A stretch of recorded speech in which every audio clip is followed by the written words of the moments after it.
Hi అండి, వాణి traditional లైఫ్కి స్వాగతం సుస్వాగతం అండి. రోజుకు ఒక్కొక్కటి కంప్లీట్ చేస్తున్నామండి. రోజుకో రూము సర్దుకోవడం అలా అవుతున్నది.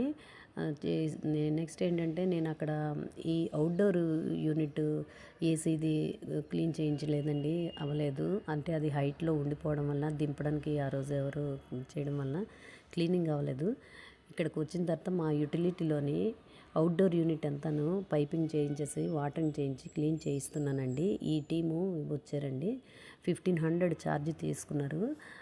మళ్ళీ ఫిట్ చేయడానికి కూడాను 1500, మొత్తం 3000 రూపీస్ అండి. ఇగోండి కనెక్షన్ బకెట్లోని మోటార్ పెట్టి వాటర్ పైపింగ్తోనేమో క్లీన్ చేసి డస్ట్ అంతా బయటికి లాగారండి. నేను ఏసీ తీసుకుని 2 ఇయర్స్ అయింది. అవుట్డోర్ అయితే ఎప్పుడు క్లీన్ చేయలేదు, ఇదే ఫస్ట్ టైము. చాలా నీట్గాను చెత్త అంతా బయటకు వచ్చేసిందండి.